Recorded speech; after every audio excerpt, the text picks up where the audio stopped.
নমস্কার। ঠাকুর শ্রী শ্রী রামকৃষ্ণ পরমহংসদেব এবং মা শারদার চরণে আমার সশ্রদ্ধ প্রণাম জানিয়ে ভিডিওটা শুরু করছি।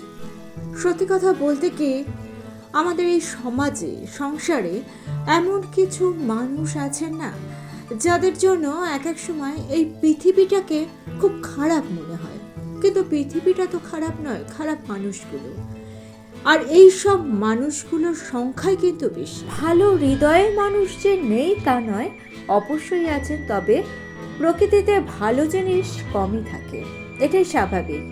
সেজন্যই মানুষের মতো ভালো মানুষের সংখ্যাটা কম। কিছু মানুষ আছে যারা অন্যকে একটা কথা বলার আগে একবারও ভেবে দেখেন না যে সেই কথাটা তার মনে কতটা আঘাত করছে। এরকমটা আমাদের সঙ্গে অহরহই হয়। কিন্তু আপনি যদি সহৃদয় ব্যক্তি হন, তাহলে দেখবেন আপনি কোনো মানুষকে কিন্তু মনে আঘাত দিয়ে কথা বলতেই পারবেন না। আপনার আশেপাশের কাছের মানুষেরা এমন কথা বলে বসে যেটা আপনার অন্তরের অন্তঃস্থলে গিয়ে আঘাত করে। আপনার নিজেকে খুব একা মনে হয় এই পৃথিবীতে আপনার নিজের বলে কেউ নেই। স্বভাবতই দু চোখ দিয়ে তখন জলের ধারা বয়ে যায়। যখন আপনি এই রকম কষ্ট পাবেন বা আপনাকে কেউ কষ্ট দেবে, আপনি তখন একদমই কাঁদবেন না। আপনি মাত্র 3টি কথা মেনে চলুন। দেখবেন আপনাকে যে কষ্ট দিয়েছে বা যার জন্য আপনি কষ্ট পেয়েছেন, সে নিজেই বিবেক যন্ত্রণায় দগ্ধ হবে। প্রথমত, আপনি তাকেই ক্ষমা করুন যে আপনার ক্ষমা পাওয়ার যোগ্য। ক্ষমা পরম ধর্ম, কথাটা একদম সত্যি।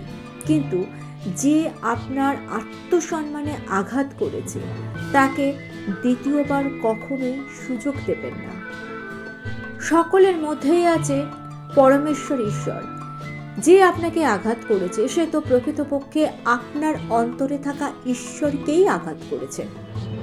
দুষ্টের দমন ও শিষ্টের পালন, এটাই সত্যের ধর্ম। মহিষাসুর বধে দেবতারা অস্ত্রসজ্জায় সাজিয়ে দিয়েছিলেন মহাশক্তি মহামায়াকে। আর আপনি এই মহামায়ার মায়ায় আবৃত থাকলেও আপনার মধ্যেই রয়েছে সমস্ত ঐশ্বরিক শক্তি, সমস্ত ক্ষমতা। তাই আপনি সবসময় সতর্ক থাকুন। 3 প্রকারের মানুষ থেকে আপনি সবসময় সাবধানে থাকুন। প্রথমত, যে আপনার বিশ্বাসের অমর্যাদা করেছে, আপনার বিশ্বাসের সুযোগ নিয়েছে, যে কপটতার আশ্রয় নিয়ে আপনার সঙ্গে সম্পর্ক তৈরি করেছে, আপনাকে একটুও ভালো না বেশেও আপনার সাথে ভালোবাসার অভিনয় করেছে, তার থেকে সাবধানে থাকুন। আর দ্বিতীয়ত, যে আপনার ভালো মানুষের সুযোগ নিয়ে আপনাকে ব্যবহার করেছে নিজের উদ্দেশ্য সিদ্ধির জন্য, তার থেকে সব সময় সাবধানে থাকুন। আর এই ধরনের মানুষেরা কিন্তু আপনার ক্ষমার অযোগ্য। আপনি নিজে ভালো থাকার জন্য ক্ষমা করবেন, কিন্তু যোগ্য মানুষকেই ক্ষমা করা উচিত। অপাত্রে দান যেমন করা উচিত নয়, তেমনি অযোগ্য মানুষকেও ক্ষমা করা উচিত নয়। দ্বিতীয় নিয়মটি হলো, আপনাকে ভরসা করে চলতে হবে। কারণ আপনি যদি ভরসা না করতে পারেন, তাহলে তো আপনি জীবনে এগিয়ে যেতেই পারবেন না। এখন প্রশ্ন হলো, আপনি কাদেরকে ভরসা করবেন? 3 ধরনের মানুষকে আপনি সবসময় ভরসা করতে পারেন। প্রথমত, আপনি ভরসা করতে পারেন যে আপনার ভালোবাসাকে মর্যাদা দেয়। আপনি তাকে ভরসা করতে পারেন যে আপনার কষ্টকে অন্তর থেকে অনুভব করে এবং সে তার সাধ্যমতো চেষ্টা করে আপনার কষ্টকে লাঘব করার জন্য। আর তৃতীয়ত, যে আপনার চুপ করে থাকার কারণ জানার চেষ্টা করে। আপনি যদি জীবনে ভালো থাকতে চান, শান্তিতে থাকতে চান, তাহলে স্বামীজির একটি কথাকে মেনে চলুন। স্বামীজি বলছেন, জীবনে ভালো থাকতে গেলে 3টি কাজ কখনোই করতে নেই।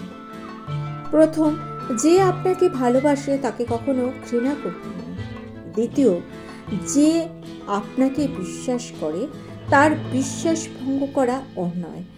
আর তৃতীয়, যে আপনার বিপদে সাহায্য করেছে তাকে কখনো ভুলে যেতে নেই।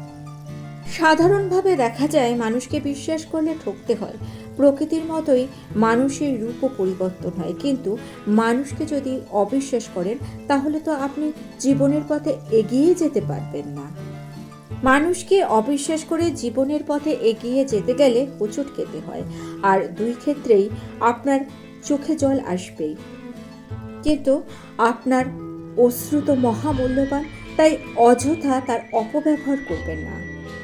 আপনার সমস্ত কষ্ট, ব্যথা, বেদনা, সমস্ত অনুভূতিকে সামনে রাখুন, আর আপনার মধ্যেই জীবনের মূল তত্ত্বকে গ্রহণ করুন, যে তত্ত্বের নাম ব্রহ্মতত্ত্ব। এই ব্রহ্মতত্ত্ব কি সেটা বোঝানোর জন্য উপনিষদের একটি গল্প না বললেই নয়। দেবতা ও অসুরদের মধ্যে যখন প্রবল যুদ্ধ হয়েছিল এবং দেবতারা জয়ী হয়েছিলেন, তখন জয়ী দেবতারা ভেবেছিলেন এই জয়ের সমস্ত কৃতিত্ব তাদের। তখন ব্রহ্মশক্তি বা আদি শক্তি দেবতাদের এই ভুল ভাঙানোর জন্য নিজের মায়াকে অবলম্বন করে অদ্ভুত রূপে দেবতাদের সামনে অবতীর্ণ হলেন। সকল দেবতাদের একত্রে তিনি আহ্বান করলেন। দেবতাদের প্রতিনিধিত্ব করার জন্য দেবতাদের অনুরোধে এগিয়ে গেলেন প্রথমে অগ্নিদেব। তিনি বললেন, আমি অগ্নি, এই পৃথিবীতে যা আছি সব নিমেষে পুড়িয়ে দিতে পারি। ওই অদ্ভুত মূর্তি তখন একটি ছোট ঘাসের টুকরো তার সামনে রেখে বললেন, বেশ, এটিকে পোড়াও। কিন্তু অগ্নি দেবতা তার সমস্ত শক্তি প্রয়োগ করেও ওই ঘাসের টুকরোটিকে পোড়াতে পারলেন না, তাকে নড়াতেই পারলেন না। এরপরে এলেন বায়ু দেবতা। তিনি তার প্রবল শক্তি প্রয়োগ করে ওই ঘাসের টুকরোটিকে অনেক নাড়ানোর চেষ্টা করলেন, কিন্তু বিন্দুমাত্র নাড়াতে পারলেন। এইবার সম্মুখে এলেন দেবরাজ ইন্দ্র। তিনি আসার সঙ্গে সঙ্গে ওই অদ্ভুত দর্শন মূর্তিটি অদৃশ্য হয়ে গেল, আর ওই আকাশে অত্যন্ত শোভাময়ী হৈমবতী উমা দেবী মূর্তি আবির্ভূত হলেন এবং বললেন, এতক্ষণ যে অবয়বহীন অদ্ভুত মূর্তিটিকে আপনারা দেখতে পাচ্ছিলেন সেটি হচ্ছে ব্রহ্মশক্তি, আর প্রকৃতপক্ষে এই ব্রহ্মশক্তির জোরেই আপনারা জয়ী হয়েছেন। এই কাহিনী আমাদের এ কথাই মনে করিয়ে দেয় যে এই বিশ্ব ব্রহ্মাণ্ডে যা কিছু সাফল্য, যা কিছু ভালো, তার সমস্ত কিছুর মূলে রয়েছে ব্রহ্মের মহিমা। মানুষ তো বটেই, এমনকি দেবতারাও কিন্তু সেই ব্রহ্মের মহিমাতেই তাদের নিজেদের কাজ করে যাচ্ছেন। ঠাকুর শ্রী রামকৃষ্ণ পরমহংসদেব হলেন সেই ব্রহ্মতত্ত্ব, আর ওই ব্রহ্মেরই শক্তি হলেন শ্রী শ্রী মা সারদা দেবী। তাই তো ঠাকুর বলছেন, ওকে যে শেখো ও আমার শক্তি। মাও স্পষ্টভাবে কয়েকবার নিজের মুখে বলেছেন, আমরা কি আলাদা? ঠাকুরও আমাকে অভেদভাবে দেখবে। ঠাকুর নিজের মুখে মাকে কথা দিয়েছিলেন, আমি তোমার মধ্যে সূক্ষ্ম দেহেই থাকব। তাই আপনাকে যিনি কষ্ট দিয়েছেন, আপনি তার কষ্টে কাঁদবেন না, কারণ তিনি তো প্রকৃতপক্ষে ঠাকুরকেই কষ্ট দিয়েছেন। তার বিচার আপনি করতে যাবেন না, তার বিচার ঠাকুরের ওপরই ছেড়ে দিন। আপনি থাকুন নিশ্চিন্তে। আর ভিডিওটা ভালো লেগে থাকলে চ্যানেলটিকে সাবস্ক্রাইব করে নিয়ে পাশে থাকা বেল আইকনটা প্রেস করে দিয়ে অল অপশনটা ক্লিক করে দেবেন, তাহলে যখনই নতুন কোনো ভিডিও আপলোড করব তার নোটিফিকেশন আপনাদের কাছে পৌঁছে যাবে। ঠাকুর ও মায়ের চরণে প্রণাম জানিয়ে আজকে এই পর্যন্তই। Thanks for watching.